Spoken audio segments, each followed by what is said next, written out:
கர்த்தருடைய பரிசுத்த நாமத்துக்கு மகிமை உண்டாகட்டும். தேவனுடைய ராஜ்யம் என்கிற இந்த தொடர் செய்திக்கு உங்களை நாங்கள் வரவேற்கிறோம். இன்றைக்கு நம்ம பார்க்க இருக்கிறது முதலாவது தேவனுடைய ராஜ்யத்தை தேடுங்கள். இந்த வசனத்தின் அடிப்படையில் இன்றைக்குள்ள செய்தியை பார்க்க போகிறோம். நாம் ஜெபிப்போம். எங்கள் நல்ல பிதாவே, நாங்கள் உண்மை துதிக்கிறோம்.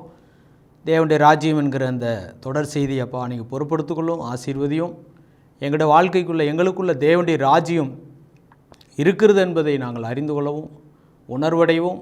அதனால் உண்டாகிற வெற்றி, மேன்மை, விடுதலை, ஆசீர்வாதங்களை நாங்கள் அனுபவிக்கவும் கர்த்தர் அனுக்கிரகம் செய்யும். இந்த நிகழ்ச்சியை பார்க்குற யாவர் மேலும் கர்த்தருடைய கரம் தங்கி இருக்கட்டும். உங்கள் கரங்களெல்லாம் ஒப்பு கொடுக்குறோம். இயேசுவின் நாமத்தில் ஜெபிக்கிறோம் நல்ல பிதாவே, ஆமென். கர்த்தர் ஸ்தோத்திரம். இன்றைக்கு உள்ள வசனத்தை நான் வாசிக்கிறேன். மத்தேயு சுவிசேஷம் 6ஆம் அதிகாரம் 33வது வசனம்.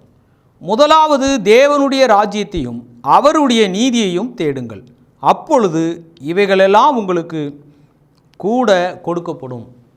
ஆண்டவராகிய இயேசு கிறிஸ்து மலைப்பிரசங்கத்தில் சொன்ன ஒரு அருமையான ஒரு வார்த்தை, நம்ம எல்லாருக்கும் தெரிஞ்ச ஒரு வார்த்தை. முதலாவது தேவனுடைய ராஜ்யம் என்று அவர் குறிப்பிடுகிறார்.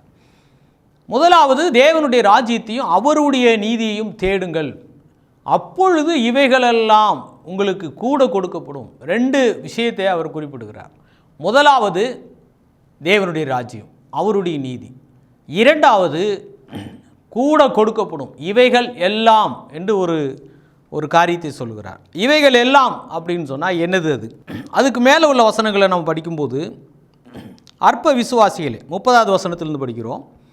அற்ப விசுவாசிகளே, இன்றைக்கு இருந்து நாளைக்கு அடுப்பிலே போடப்படும் காட்டுப்புல்லுக்கு தேவன் இவ்விதமாக உடுத்துவித்தால் உங்களுக்கு உடுத்துவிப்பது அதிக நிச்சயம் அல்லவா? உடுத்துகிற விஷயம், அதான் நம்முடைய ட்ரெஸ்ஸை பற்றி பேசுகிறார். உங்களுக்கு உடுத்துவிப்பது, அப்போ தேவன் நம்மளை உடுத்துவிக்கிறார். அதுவும் எப்படி உடுத்துவிக்கிறாரா? காட்டு புல்லுக்கு நல்ல அருமையாக அந்த பூக்கள் எல்லாம் எப்படி கிராண்டாக இருக்குதோ, பார்வைக்கு நல்லா இருக்குதோ, அதே போல் தேவன் உங்களுக்கும் உடுத்துவிப்பது அதிக நிச்சயம் அல்லவா என்று சொல்கிறார். அடுத்து, எண்ணத்தை உண்போம், எண்ணத்தை குடிப்போம், எண்ணத்தை உடுப்போம் என்று கவலைப்படாதீர்கள், இவைகளெல்லாம் அஞ்ஞானிகள் நாடி தேடுகிறார்கள். அடுத்த வார்த்தை சொல்கிறாரு 32வது வசனத்தில், இவைகளெல்லாம் உங்களுக்கு வேண்டியவைகள் என்று உங்கள் பரமபிதா அறிந்திருக்கிறார். உங்களுக்கு வேண்டியவைகள், உடுத்ததுக்கு ட்ரெஸ்ஸு வேணும், உண்ணணும், குடிக்கணும், அப்புறம் எண்ணத்தை உண்போம், எண்ணத்தை குடிப்போம், எண்ணத்தை உடுப்போம். இது இல்லாமல் சரீர பிரகாரமான ஒரு வாழ்க்கை கண்டினியூ பண்ண முடியாது. சாப்பிடாம மனுஷன் உயிர் வாழ முடியாது. வஸ்திரம் இல்லாமல் ஒரு மனுஷன் நடக்க முடியாது. குடிக்காமல், தண்ணீரை குடிக்காமல் ஒரு மனுஷனால் சரீர பிரகாரம் உயிர் வாழ முடியாது. அதனால தான் இவைகளெல்லாம் உங்களுக்கு வேண்டும், வேண்டியவைகள் அப்படின்னு சொல்லி அவர் குறிப்பிடுகிறார். 32வது வசனத்தில் பின்பகுதியில் பாருங்கள், இவைகளெல்லாம் உங்களுக்கு வேண்டியவைகள் என்று உங்கள் பரமபிதா அறிந்திருக்கிறார். ஆனால் 32வது வசனத்தில் என்ன சொல்கிறாருன்னா, இவைகளெல்லாம் அஞ்ஞானிகள் நாடி தேடுகிறார்கள். இது மட்டும்தான் வாழ்க்கை. குடிக்கணும், நல்ல ட்ரெஸ் பண்ணணும், நல்ல ஆடம்பரமாக இருக்கணும், நல்லா என்ஜாய் பண்ணணும், நல்ல சாப்பிடணும், நல்ல தூங்கணும், நல்ல சுகபோகமாக வாழணும், இது மட்டும்தான் வாழ்க்கை அப்படின்னு நினச்சி அதுக்காகவே அந்த ஒரே ஒரு விஷயத்துக்காக மட்டும் வாழ்கிற ஒரு குறிப்பு இருக்கிறாங்க இல்லையா, அவங்களுக்கு ஒரு பேர் வைக்கிறார் இயேசு. என்ன பேர் தெரியுமா? அஞ்ஞானிகள். இவைகளெல்லாம் அஞ்ஞானிகள் நாடி தேடுறாங்க. இது மட்டும்தான் வாழ்க்கை, இது இருந்தால் போதும், நல்லா சாப்பிட்டா போதும், நல்லா குடித்தா போதும், நல்ல ட்ரெஸ் பண்ணால் போதும், நல்ல சுகபோகமாக இருக்கணும், என்ஜாய் பண்ணணும், நல்ல சந்தோஷமாக இருக்கணும், அது எந்த விதத்தில் சந்தோஷம் வந்தாலும் பரவாயில்ல அப்படின்னு சொல்லி அதை மட்டும் மையப்படுத்தி வாழ்கிற ஒரு வாழ்க்கை இருக்குது. வாழ்ந்து அதை மட்டும்தான் வாழ்க்கைன்னு நினச்சி வாழ்கிறாங்க. அவங்களுக்கு தான் இயேசு அப்படி ஒரு பேர் வைக்கிறார். அஞ்ஞானிகள் இவைகளெல்லாம் நாடி தேடுகிறார்கள். தேடி அவங்க அடைஞ்சு நாங்கள் அப்படி ரொம்ப சந்தோஷமாக இருக்கிறோம் அப்படின்னு அவங்க நினச்சாலும், இயேசு கிறிஸ்து அதை விட முக்கியமானது ஒன்று இருக்குது அப்படின்னு சொல்கிறார். நீங்கள் இதை தான் முக்கியம்னு நினைக்கிறீங்க, ஆனால் அதை விட முக்கியமானது ஒன்று இருக்குது. அது என்னதுன்னா, அதுதான் தேவனுடைய ராஜ்யம், அவருடைய நீதி என்று சொல்லுகிறார். அதனால தான் இந்த 33வது வசனத்தில் அவர் இந்த வார்த்தையை சொல்கிறார். என்ன சொல்கிறாருன்னா, முதலாவது தேவனுடைய ராஜ்யத்தையும் அவருடைய நீதியையும் தேடுங்கள், அப்பொழுது இவைகள் எல்லாம், இந்த இவைகள் எல்லாம் அப்படின்றது தான் நம்முடைய சரீர பிரகாரமான தேவைகள், சரீர பிரகாரமாக ஒரு மனுஷனுடைய அவசியம், அத்தியாவசியமான காரியம். அது இல்லாமல் சரீர பிரகாரமாக, அதான் ஆரம்பத்தில் நான் சொன்னது போல், சாப்பிடாமல் உயிர் வாழ முடியாது, தண்ணீர் குடிக்காமல் உயிர் வாழ முடியாது, வஸ்திரம் இல்லாமல் நம்ம சரீர பிரகாரமாக உயிர் வாழ முடியாது. அப்போது இவைகளெல்லாம் அவங்களுக்கு வேண்டும் என்று பரமபிதா அறிந்திருக்கிறார். தேவன் மனுஷனை சிருஷ்டிக்கிறதுக்கு முந்தியே, ஆதியாகமத்தில் வாசிக்கிறோம், மனுஷனை படைக்கிறதுக்கு முந்தியே அவனுடைய சரீரத்துக்கு தேவையான அவனுடைய உணவு சம்பந்தப்பட்ட விஷயம், வஸ்திரம் சம்பந்தப்பட்ட காரியம், எல்லா விதமான மினரல்ஸ் எல்லாம், தங்கம் வெள்ளி பொண்ணு, எல்லா விதமான மினரல்ஸுகளையும் எல்லாவற்றையும் சகலத்தையும், வானம் பூமி சூரியன் சந்திரன் நட்சத்திரங்கள் இவைகளெல்லாம் உண்டாக்கிட்டு கடைசியில் தான் மனுஷனை உண்டாக்குனார். அப்போ இதெல்லாம் இந்த காணக்கூடிய இந்த சிருஷ்டிப்புகள் எல்லாம், இந்த பூமியில் காணக்கூடிய எல்லாமே மனுஷனுடைய சரீர வாழ்க்கைக்கு உதவி செய்யுது. சூரியன் நமக்கு உதவி செய்யுது. அதிகாலையில் சூரியன் உதிக்கிறதுனால நம்ம ராத்திரியெல்லாம் இருட்டுக்குள்ளே இருக்கிறோம், காலையில் சூரியன் உதிக்குது. இந்த சூரியன் உதித்த பிறகு நம்முடைய வேலைகள் எல்லாம் நம்ம பார்க்குறோம், சரீர பிரகாரம் அது உதவி செய்யுது. சில நாட்களில் வெயில் அதிகமாக இருக்குது, அந்த வெயில் அதிகமாக இருக்கிற காலத்தில் சில தொழில்கள் நடக்கும், சிலருக்கு சில வியாபாரங்கள் நடக்கும், அது அவங்களுக்கு அது லாபமாக இருக்கும். சில நாட்களில் வெயில் கம்மியாக இருக்கும், அது இன்னொரு குரூப்புக்கு ஒரு பிரயோஜனமாக இருக்கும். இரவில் நிலவு நட்சத்திரங்கள் எல்லாமே பார்த்திங்கன்னா இந்த மனுஷனுடைய சரீர வாழ்க்கைக்கு சப்போர்ட் பண்ணுது. அதே போல் இந்த பூமியில் உள்ள விளைச்சல்கள், மரங்கள் செடிகள் கொடிகள் காடுகள் இயற்கைகள் ஆறுகள் ஏரிகள் பள்ளத்தாக்கள், இப்படி எல்லாமே பார்த்திங்கன்னா இந்த மனுஷனுடைய சரீரத்தின் தேவைகளை சந்திக்குது. அதுபோல் உணவு சம்மந்தப்பட்ட விஷயம் எடுத்துக்கிட்டிங்கன்னா எல்லாமே பூமியில் உள்ள விளைச்சல் தான். நெல்லோ கோதுமையோ மற்ற எந்த விதமான தானியங்களோ பயிர் வகைகளோ எல்லாமே இந்த பூமியில் தான் விளையுது. அப்போ இது எல்லாவற்றையும் மனுஷனுடைய சரீரத்துக்கு தேவையானது எல்லாம் படைச்சிட்டு தான் தேவன் அதுக்கப்புறம் கடைசியில் மனுஷனை தம்முடைய சாயலாகவும் ரூபத்தின்படியையும் படைத்தார்னு சொல்லி ஆதியாகமம் 1 அதிகாரத்தில் 2-3 அதிகாரங்களை நம்ம அதை பார்க்குறோம். அப்போது சரீரத்துக்கு வேண்டியவைகள் என்று இயேசுவே இந்த இடத்துல குறிப்பிடுகிறார். இவைகளெல்லாம் உங்களுக்கு வேண்டியவைகள் அப்படின்னு சொல்கிறார். 32ஆம் வசனத்தில் இவைகளெல்லாம் உங்களுக்கு வேண்டியவைகள் என்று உங்கள் பரமபிதா அறிந்திருக்கிறார். அப்போது மனுஷன் நமக்கு என்ன செய்கிறது அப்படின்ற நிலையில் அவன் வாழாமல், அவனுக்கு தேவை என்னன்றதை அவர் ஏற்கனவே இவங்க கேட்காமலேயே, இவங்க ஆண்டவரிடத்தில் விண்ணப்பம் பண்ணுறதுக்கு முந்தியே இவைகள் எல்லாம் உங்களுக்கு வேண்டும் அப்படின்னு சொல்லி அவர் அறிந்து அதற்காக ஏற்கனவே எல்லாத்தையும் உண்டாக்கிட்டார். இப்போது அதில் இருந்தால் ஒவ்வொருத்தரும் என்ன பண்ணுறாங்கன்னா, தேவன் தந்த ஞானத்தின்படி விவசாயம் பண்ணுறாங்க, தொழில் பண்ணுறாங்க, பலவிதமான காரியத்தை அவங்க செய்து ஆராய்ச்சி பண்ணி புதிய புதிய காரியங்களை கண்டுபிடிக்கிறாங்க, உருவாக்குறாங்க. அதனால் வருமானம் கிடைக்கிது, வேலைவாய்ப்புகள் உருவாகுது, அப்போது தேவைகள் சந்திக்கப்படுது. எப்படியோ அந்த சரீரத்தினுடைய காரியங்கள் தேவைகள் எல்லாம் ஆண்டவர் என்ன செய்கிறாருன்னா கூடுதலாக கொடுக்குறேன்னு சொல்கிறார். ஆனால் ஒரு விஷயம், முதலாவது அப்படின்ற ஒரு காரியம் சொல்கிறார். அந்த முதலாவது தேவனுடைய ராஜ்யம் அப்படின்றது எதுக்குன்னா, இந்த தேவனுடைய ராஜ்யம் நம்முடைய வாழ்க்கையில் இருந்தால்தான் நம்ம நம்முடைய மனதளவில் நம்முடைய உள்ளான மனுஷனை பொறுத்த மட்டும் நம்ம தேவனுக்கு பிரியமாய் மாறுகிறோம். இன்னொரு பக்கம் தேவனுடைய ராஜ்யம் ஒன்று இல்லாவிட்டால் நம்ம நம்முடைய எதிராளி இல்லாட்டா உங்கள் எதிராளியாகிய பிசாசானவன் சொல்லி பேதுரு சொல்கிறார்ல, எதிராளி பிசாசானவன், அந்த எதிராளி நம்மளை என்ன செய்கிறான், அவன் மேற்கொள்ளக்கூடிய ஒரு சூழ்நிலை ஆகி போயிடும், அவன் ஜெயிச்சிருவான். அப்போ அவன் நம்மளை ஜெயிக்கக்கூடாது என்பதற்காகத்தான் நம்முடைய வாழ்க்கைக்கு தேவனுடைய ராஜ்யத்தை அவர் என்ன செய்கிறாருன்னா கொண்டு வர்றார். அதனால தான் நீங்கள் அதை தேடுங்க, முதலாவது தேவனுடைய ராஜ்யத்தை தேடுங்க அப்படின்னு சொல்கிறாரு. பழைய ஏற்பாட்டில் இதில் ஒரு சம்பவத்தை நம்ம பார்க்குறோம். சாலமோன் ராஜா அவன் ராஜாவாக ஏற்படுத்த அந்த சம்பவத்தில் ஆண்டவர் கேட்குறார், நீ விரும்புகிறத என்னிடத்தில் கேள் அப்படின்னு சொல்லி. அப்போது விரும்புகிறத கேட்கும்போது அவன் என்னத்தை கேட்குறான்னு சொன்னால், 1 ராஜாக்கள் 3ஆம் அதிகாரம் 9வது வசனம், ஆகையால் உமது ஜனங்களை நியாயம் விசாரிக்கவும் நன்மை தீமை இன்னதென்று வகையறுக்கவும் அடியேனுக்கு ஞானமுள்ள இருதயத்தை தந்தருளும். ஏராளமாக இருக்கிற இந்த உமது ஜனங்களை நியாயம் விசாரிக்க யாரால் ஆகும் என்றான். 10ஆம் வசனம், சாலமோன் இந்த காரியத்தை கேட்டது ஆண்டோடைய பார்வைக்கு உகந்த விண்ணப்பமாக இருந்தது. 11 வசனம். ஆகையினால் தேவன் அவனை நோக்கி, நீ உனக்கு நீடித்த நாட்களை கேளாமலும் ஐஸ்வர்யத்தை கேளாமலும் உன் சத்துருக்களின் பிராணனை கேளாமலும் நீ இந்த காரியத்தையே கேட்டு நியாயம் விசாரிக்கிறது கேட்ட ஞானத்தை உனக்கு வேண்டிக் கொண்டபடினால் உன் வார்த்தையின்படி செய்தேன். ஞானமும் உணர்வும் உள்ள இருதயத்தை உனக்கு தந்தேன்.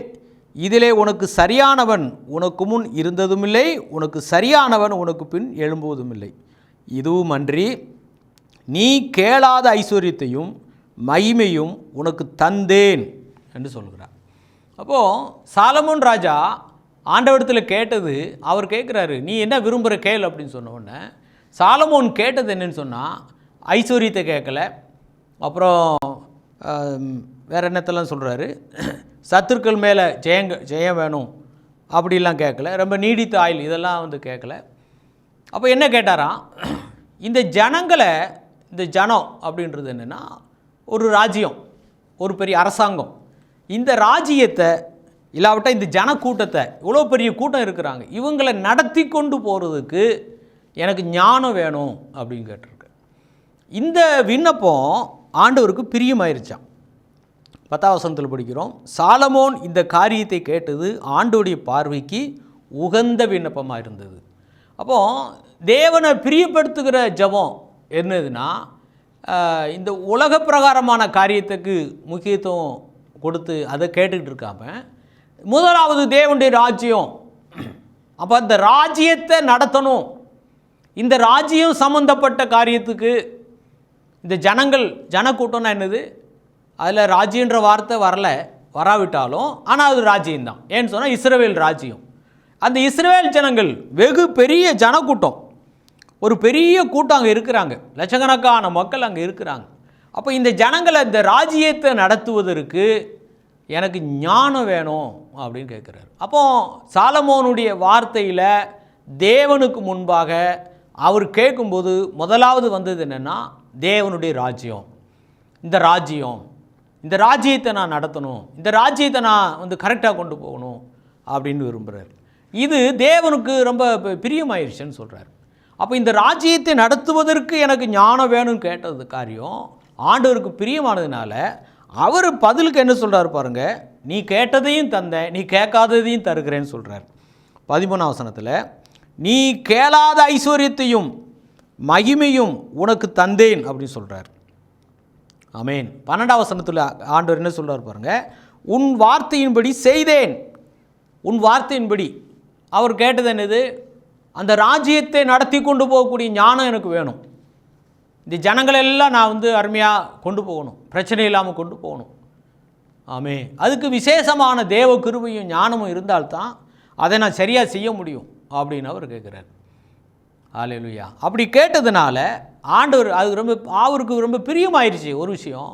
ரெண்டாவது, அதை நான் உனக்கு தந்துட்டேன்னு சொல்கிறார், தந்தேன்னு சொல்கிறார். 12 வசனத்தில் நீ உன் வார்த்தைகளின்படி செய்தேன் சொல்கிறாரு. 13 வசனத்தில் இதுவும் அன்றி நீ கேளாத ஐஸ்வர்யத்தையும் மகிமையும் உனக்கு தந்தேன்னு சொல்கிறார். அப்போது இந்த ஆசீர்வாதங்கள் வந்து கேளாத ஐஸ்வர்யம் மகிமை இதெல்லாம் அவர் கேட்கல, ஆனால் அவர் தேடி வருதுன்னு சொல்கிறார். அது எப்படி வருதா?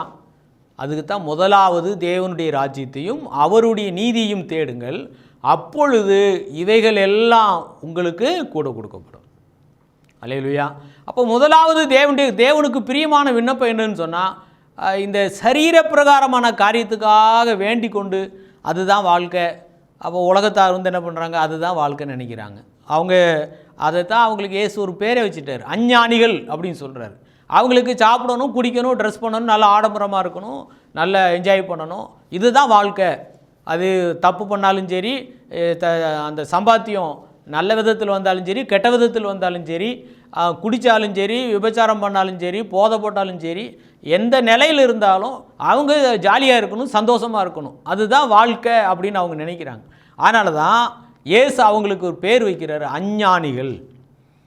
அப்போது அஞ்ஞானிகள்னு சொல்லி அவங்களுக்கு பேர் வைக்கிறார். ஆனால் சொல்லிவிட்டு அடுத்த ஒரு வார்த்தை சொல்கிறாரு, இதெல்லாம் உங்களுக்கும் வேணும், இவைகளெல்லாம் உங்களுக்கும் வேண்டும் என்று உங்கள் பரமபிதா அறிந்திருக்கிறார்.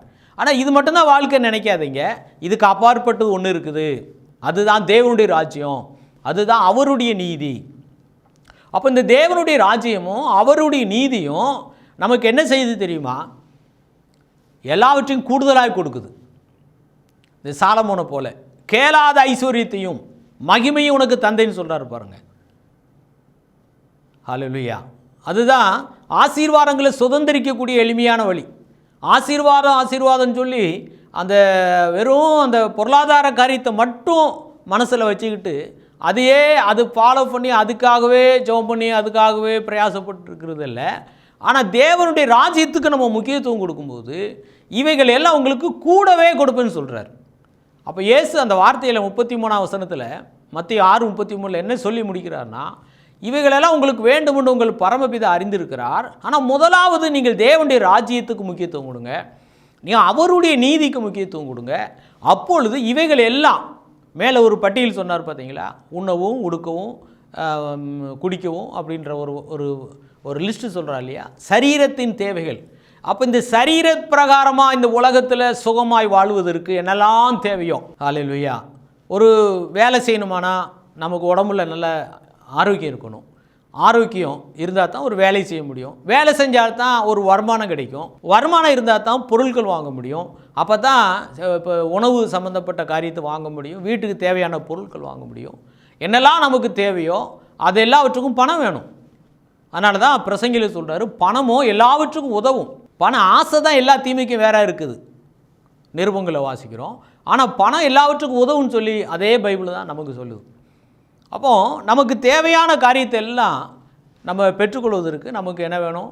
ஆரோக்கியம் வேணும், வேலை செய்ய ஏதோ ஒரு வேலை வாய்ப்பு வேணும், நல்ல வருமானம் வேணும், இல்லாட்ட நல்ல பிஸ்னஸ் வேணும், நல்ல தொழில் வேணும், ஏதோ ஒரு முயற்சி.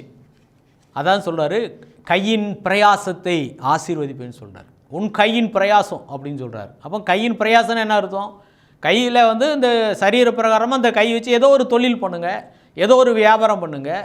விதைக்கிறவன் விதைக்க புறப்பட்டான்னு சொல்லி இயேசு சொல்கிறாரு. அப்போ கை வச்சு தான் விதைக்க முடியும். அப்போ கை வச்சு சும்மா இருந்துட்டு கை ஒரு வேலையும் செய்யாமல் சும்மா அப்படியே எம்டியாக இருந்துட்டு இருந்தால் அங்கே ஆசீர்வாதத்துக்கு அது ஒரு வழியாக இருக்காது. கையின் பிரயாசம்னு சொன்னால் கையில் வேலை செய்யணும்னு அர்த்தம். உன் கையின் பிரயாசத்தை நான் ஆசீர்வதிப்பேன்னு சொன்னால் நீ ஏதோ ஒன்றில் இறங்கு, ஏதோ ஒரு தொழிலில் இறங்கு, இல்லாவிட்ட ஏதோ ஒரு வியாபாரத்தில் இறங்கு, ஏதோ ஒரு வருமானத்துக்குள்ள காரியத்துக்காக நீ என்ன செய்யணும், ஏதாவது ஒன்று செய்யணும், செயல்படணும் அப்படின்றார். நீ இறங்கு, நான் உன்னை ஆசீர்வதிப்பேன்னு சொல்கிறார். நீ அந்த விதையை நான் ஆசீர்வதிப்பேன்னு சொல்கிறார். பழைய பாட்டில் நம்ம படிக்கிறோம், ஆதியாகமத்தில் ஈசாக்கு விதைத்தான், கர்த்தர் அவனை ஆசீர்வதித்தார். அவன் விதைக்காமல் இருந்திருந்தால் எப்படி ஆசீர்வதிச்சிருப்பார்? அப்போது அவன் விதைச்சதுனால என்ன நடந்தது? கர்த்தர் அவனை ஆசீர்வதித்ததுனால அந்த வருஷத்திலே அவன் 100 மடங்கு பலன் அடைந்தான்னு சொல்லி நாம் படிக்கிறோம். அப்போது கையின் பிரயாசம் அப்படின்ற வார்த்தை 128ஆம் சங்கீதத்தில் உன் கைகளின் பிரயாசத்தை நீ சாப்பிடுவாய் என்று சொல்கிறார். அந்த கையின் பிரயாசன்றது என்னது? அப்போ கையின் பிரயாசம்னா சரீரத்துக்கு நல்ல ஆரோக்கியம் இருந்தால் தான் வேலைகளை செய்ய முடியும், தொழில் பண்ண முடியும், வியாபாரங்களை செய்ய முடியும். எந்த ஒரு காரியத்தை செய்கிறதுக்கும் சரீர ஆரோக்கியம் வேணும், வருமானங்கள் வேணும். ஏதோ ஒரு காரியம் அவரவருக்கு என்னென்ன திறமைகள் இருக்கோ அந்தந்த காரியத்தில் அவங்க ஈடுபட்டு அதில் வருமானங்களை உருவாக்கும் போது அவங்களுடைய தேவைகள் எல்லாம் என்ன செய்யப்படுது? சந்திக்கப்படுது. இது சரீர பிரகாரமான தேவைகள். ஆனால் இந்த சரீர பிரகாரமான தேவைகளுக்கு தேவனுடைய ஆசீர்வாதத்துக்கு நமக்கு சப்போர்ட் பண்ணுறது முதலாவது விஷயம் தேவனுடைய ராஜ்யம், அவருடைய நீதி. அல்லேலூயா. வேதம் சொல்லுகிறது நீதிமான் ஒருவனும் இல்லை. ரோமர் 3ஆம் அதிகாரம் 10வது வசனத்தில் பவுல் அப்போஸ்தலன் சொல்லுகிறார், நீதிமான் ஒருவனும் இல்லை. அப்போது தேவன் எந்த அடிப்படையில் நமக்கு ஆசீர்வாதத்தை கொடுக்குறாருன்னா அவருடைய நீதியினால் நமக்கு ஆசீர்வாதம் கிடைக்கும். ஏசாயா 41:10 வாசிக்கிறோம், என் நீதியின் வலதுகரத்தினால் உன்னை தாங்குவேன்னு சொல்கிறார். நம்முடைய நீதி இல்லை, நம்முடைய நீதி வேறு, தேவனுடைய நீதி வேறு. இந்த வார்த்தையில் இந்த மத்தேயு 6:33 அவருடைய நீதி அப்படின்னு எழுதப்பட்டிருக்கு. நம்முடைய நீதியை பற்றி எங்கே எழுதப்படலை. ஏன்னு சொன்னால் நம்முடைய நீதி அழுக்கான கந்தன்னு சொல்லி வேதம் சொல்லுகிறது. ஏசாயா 64 அதிகாரம் 6வது வசனத்தில் ஏசாயா தீர்க்கதரிசி சொல்லுகிறார், எங்களுடைய நீதிகள் எல்லாம் அழுக்கான கந்தை போல் இருக்குதுன்னு சொல்கிறார். அப்போ நம்முடைய நீதி அழுக்கான கந்தை. அப்போ இந்த அழுக்கான கந்தையாகி இந்த நீதியின் அடிப்படையில் தேவன் நமக்கு ஒரு ஆசீர்வாதம் கொடுக்கல. நீதிமானுடைய சிரசின் மேல் ஆசீர்வாதம் தங்கும், நீதிமான் பனையை போல செழிப்பான், கேதுரை போல வளருவான். அல்லேலூயா. அவன் எந்த நீதினால? அதான் அவரே நமக்கு நீதியாக இருக்கிறார். எரேமியா 23:6 அவரே நம்முடைய நீதியாக இருக்கிற கர்த்தர் என்று வேதத்தில் படிக்கிறோம். 1 கொரிந்தியர் 1 கடைசி வசனத்தில் படிக்கிறோம், அவரே தேவனால் நமக்கு ஞானமும் நீதியும் பரிசுத்தமும் மீட்புமானார்னு சொல்லி வாசிக்கிறோம். அப்போ அவரே இயேசு கிறிஸ்துவே நமக்கு நீதியாக இருக்கிறார். அல்லேலூயா. ஏன்? நீதியின் வலது கரத்தினால் உன்னை தாங்குவேன். அதே போல் சங்கீதம் 23 கூட தம்முடைய நாமத்தின் நிமித்தம் என்னை நீதியின் பாதையில் நடத்துகிறார். நம்முடைய நல்ல குணத்தின் அடிப்படையில் அல்ல, அவர் தம்முடைய நாமத்தின் நிமித்தம் தம்முடைய நீதியின் பாதைகளை நம்மளை என்ன செய்கிறார்? நடத்துகிறார். ஆமேன். அருமையான வழியிலிருந்து நான் என்ன கற்றுக்கொள்கிறோன்னு சொன்னால், தேவனுடைய ராஜ்யத்துக்கு நான் முக்கியத்துவம் கொடுக்கணும். தேவனுடைய ராஜ்யம் நமக்குள்ளே, நம்ம கடந்த செய்தியில் பார்த்தோம், தேவனுடைய ராஜ்யம் உங்களுக்குள் இருக்கிறதே. அப்போ நமக்குள் இருக்கிற தேவனுடைய ராஜ்யம்தான் பிசாசுகளை துரத்தக்கூடியது. நான் தேவனுடைய விரலினாலே பிசாசுகளை துரத்துகிறதுனாலே தேவனுடைய ராஜ்யம் உங்களிடத்தில் வந்திருக்கிறேன்னு சொல்லி இயேசு சொன்னார். மந்திரவாதிகள் தங்களுடைய மந்திர வித்தையினால் பல மந்திரத்தை செய்து அவங்களும் தன்னை ஒரு ஆளாக காட்ட நினைச்சாங்க. ஆனால் தோற்று போனாங்க. வாக்குத்தத்தங்கள் எல்லாம் வேலை செய்யணுமா? ஒன்று உங்களை சேதப்படுத்தாது, உனக்கு விரோதமாய் உருவாக்கப்படும் எந்த ஆயுதம் வாய்க்காது. இதெல்லாம் நமக்குள்ள நடைமுறை வாழ்க்கையில் வேலை செய்யணும்னு சொன்னால், செயல்படணும்னு சொன்னால், நமக்குள்ள தேவனுடைய ராஜ்யம் இருக்கணும். நாம் தேவனுடைய ராஜ்யத்துக்கு முக்கியத்துவம் கொடுக்கணும். சாலமோன் தேவனுடைய ராஜ்யத்துக்கு முக்கியத்துவம் கொடுத்தான். அதனால தான் கர்த்தர் அவனுக்கு சொன்ன வார்த்தை, நீ கேளாத ஐஸ்வர்யத்தை நான் உனக்கு தருவேன், மகிமையை தருவேன்னு சொன்னார். அப்போ கேளாத ஐஸ்வர்யம் ஒரு ராஜ்யத்தை ஆளுகிற நபருக்கு வேணும். ஐஸ்வர்யம் வேண்டும். 112 சங்கீதத்தில் வாசிக்கிறோம், ஆஸ்தியும் ஐஸ்வர்யமும் அவன் வீட்டில் இருக்கும். தரித்திரம் இருந்தால் ரொம்ப பிரச்சனைகள் வரும். வறுமைன்னு ஒன்று இருந்தால், ஒரு காரியத்தை ஒரு சின்ன பொருள் கூட வாங்க முடியாத ஒரு சூழ்நிலை இருந்துச்சுன்னா, தரித்திரம் அப்படின்னா என்னது? பணம் இல்லை, ஒரு பொருள் வாங்கணும், கட்டாயமாக ஒரு பொருள் வாங்கித்தான் ஆகணும். பணம் இல்லைன்னு வரும்போது, தரித்திரம்னு வரும்போது அநேக புதிய புதிய பிரச்சனைகள்லாம் உருவாகும். ஆனால் வேண்டிய மட்டும் அவர்களுக்கு கொடுத்தாருன்ற வார்த்தையின்படி வேண்டியதெல்லாம் நமக்கு இருந்துச்சுன்னா, ஐஸ்வர்யம் இருந்துச்சுன்னா, அநேக பிரச்சனைகள் இருந்து நமக்கு விடுதலை உண்டாகும். அல்லேலூயா. அப்போ தேவன் தான் நம்மளை ஆசீர்வதிக்கிறார், ஐஸ்வர்யம் உள்ளவர்களாய் மாற்றுகிறார். நாம் ஐஸ்வர்யவான்கள் ஆகுவதற்காகத்தான் இயேசு கிறிஸ்து நமக்காக தரித்திரர் ஆனார்னு சொல்லி கொரிந்தியர் நிருபத்தில் அப்போஸ்தலன் பவுல் எழுதுகிறார். அப்போது தேவனுடைய திட்டம் நமக்கு ஐஸ்வர்யத்தை கொடுக்கக்கூடாது அப்படின்றது அப்படி கிடையாது. நம்ம சாலமோனுடைய வாழ்க்கையில் பாருங்கள், நீ கேட்காத ஐஸ்வர்யத்தை நான் உனக்கு தருவேன்னு சொன்னார். ஆனால் அவன் அந்த ஐஸ்வர்யத்தை கேட்கல. அவன் கேட்டது, இந்த ராஜ்யத்தை நான் நல்லா கொண்டு போகணும், இந்த ராஜ்யம் இல்லாவிட்ட இந்த ஜனக்கூட்டம், அப்போ இதுக்கு எனக்கு ஞானம் வேணும் அப்படின்னு கேட்டார். அது ஆண்டவருக்கு ரொம்ப பிடிச்சு போச்சு இந்த ஜெபம். 100க்கு அதிபதியான ஒரு மனுஷர் இருந்தார்.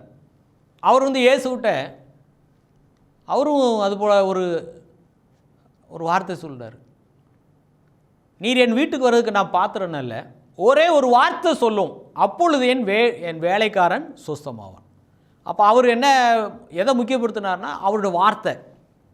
அப்போது இயேசுவுக்கு அந்த ஜெபம் ரொம்ப பிடிச்சிருச்சு, அந்த வார்த்தை, அந்த பேச்சு. இஸ்ரவேலருக்குள்ளும் நான் இப்படிப்பட்ட விசுவாசத்தை நான் பார்க்கலையேன்னு சொல்லி ஆண்டவர் அவனை ரொம்ப மெச்சிக்கொள்கிறார், ரொம்ப புகழ்ந்து பேசுகிறார். இயேசுவிட்ட திட்டு வாங்கினவங்களாம் நிறைய பேர் இருக்கிறாங்க. சீசர்கள் கூட திட்டு வாங்கினாங்க. பேதுரு திட்டு வாங்கியிருக்காரு, நிறைய பேர் திட்டு வாங்கியிருக்காங்க. ஆனால் அந்த 100க்கு அதிபதி அவன் பிரஜாதிக்காரன், அவன் ரோமன். அவனை குறித்து ஆண்டவர் ரொம்ப பெருமையாக பேசுகிறார், மெச்சிக்கொள்கிறார். காரணம் என்ன தெரியுமா? அவன் அவருடைய வார்த்தைக்கின் வல்லமையை பார்க்குறான். நீர் ஒரு வார்த்தை சொன்னால் போதும், என் வேலைக்காரன் சுஸ்தமாவான். அப்போ தேவனுடைய வார்த்தைக்குள்ள வல்லமை இருக்குது, ஜீவன் இருக்குது. அது உயிர்ப்பிக்கக்கூடியது, சுகமாக்கக்கூடியது, விடுதலையாக்கக்கூடியது. அல்லேலூயா. அதே போல் தான் அந்த ராஜ்யம். இந்த ராஜ்யம் நமக்குள்ளே இருக்கும்போது, ஆமேன், நிச்சயமாய் ராஜ்யத்துக்கு நம்ம முக்கியத்துவம் கொடுக்கும்போது தேவனுடைய ராஜ்யத்துக்கு நம்ம முதலிடம் கொடுக்கும்போது இயேசு அருமையான ஒரு வாக்குத்தத்தத்தை சொல்கிறாரு. இவைகள் எல்லாம் உங்களுக்கு கூட கொடுக்கப்படும் சொல்கிறார். அளந்து கொடுப்பேன்னு சொல்லலை, ஏதோ வச்சுட்டு போ அப்படின்ற மாதிரி, இதை கிஃப்ட் கொடுக்குற மாதிரி, பிச்சை கொடுக்குற மாதிரி, இதை இந்த வச்சுட்டு போ அப்படின்னு அந்த மாதிரியெல்லாம் கொடுக்கல, கூட கொடுக்கப்படும் சொல்கிறார். 5 அப்பமும் 2 மீனும் அந்த சம்பவத்தில் நாம் பார்க்கும்போது வேண்டிய மட்டும் அவர்களுக்கு கொடுத்தார், வேண்டிய மட்டும் கொடுத்தார். அல்லேலூயா. நமக்கு என்னெல்லாம் வேண்டுமோ அத்தனையும் நமக்கு கிடைக்கும் என்றுதான் வாக்குத்தத்தம். இதெல்லாம் கொடுக்கக்கூடாதுன்னு அவர் முடிவு எடுக்கல. அப்படின்னா வானத்தையும் பூமியும், அருமையான பூமியில் உள்ள அருமையான காரியங்கள் எத்தனையோ விஷயங்கள் இருக்குது. இந்த பூமியில் விசேஷமாக பேசக்கூடிய அவ்வளவும் யாருக்குன்னா மனுஷன் அனுபவிக்கிறதுக்காக தான்.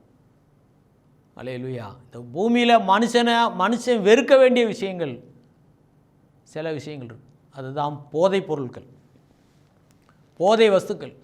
குடியை கெடுக்குன்னு சொல்கிறாங்க. அதுவும் பூமியில் உள்ள பொருட்கள் மூலம் உருவாகிறது தான் போதை பொருட்கள். இன்னும் தவறான பாவ பழக்க வழக்கங்கள், அநேக காரியங்கள் நமக்கு தெரியும்.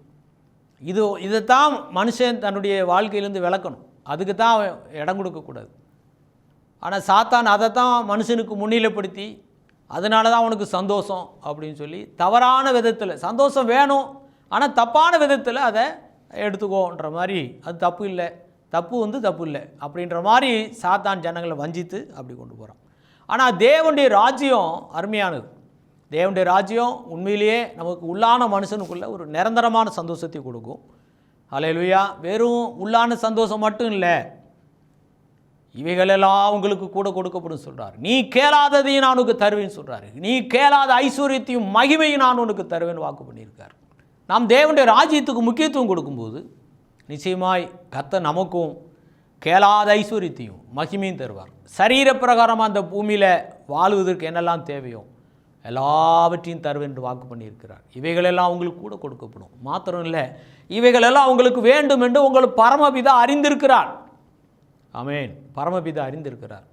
இதெல்லாம் கொடுக்கக்கூடாதுன்னு அவர் திட்டம் பண்ணலை, கொடுப்பேன் என்று வாக்கு பண்ணியிருக்கிறார். நமக்கு இந்த பூமியில் என்னெல்லாம் தேவையோ, வாழ்வதற்கு என்னெல்லாம் தேவையோ, ஆரோக்கியம் வேணும், நல்ல தொழில் வேணும், நல்ல வேலை வாய்ப்பு வேணும், நல்ல வருமானம் வேணும், நல்ல படிப்பு வேணும், நல்ல கால சூழ்நிலைகள் வேணும், நல்ல வீடு வேணும், நல்ல வாகனங்கள் வேணும், இன்னும் எத்தனையோ காரியங்கள் நமக்கு தேவைகள் இருக்குது.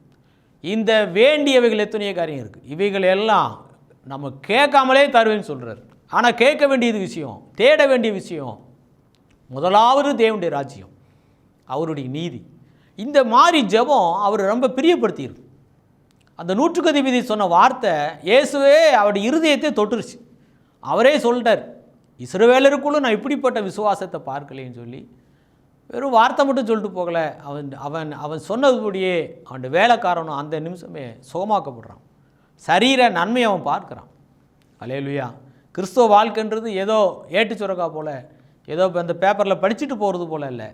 உண்மையாக மெய்யாகவே இயேசு சொல்கிறார் பார்த்தீங்களா. மெய்யாகவேன்னு சொன்னால் நிச்சயமாகவே அந்த ஆசீர்வாதங்கள் உண்டு. எனவே அருமையானவர்களே, நாம் தேவனுடைய ராஜ்யத்துக்கு முதலிடம் கொடுப்போம். நிச்சயமாய் இந்த பூமியில் வாழ தேவையான எல்லாவற்றையும் தேவன் கூடுதலாய் தருவேன் வாக்கு பண்ணியிருக்கார். சாலமோனுக்கு போல கேளாததையும் கேட்காத ஐஸ்வர்யத்தையும் மகிமையும் தருவேன் வாக்கு பண்ணியிருக்கிறார். தொடர்ந்து இந்த தேவனுடைய ராஜ்யம் என்கிற தொடர் நிகழ்ச்சிகளை பாருங்கள். நிச்சயமாய் நம்முடைய வாழ்க்கை, இந்த உலக வாழ்க்கையில் நாம் பரலோகமாய் வாழலாம்.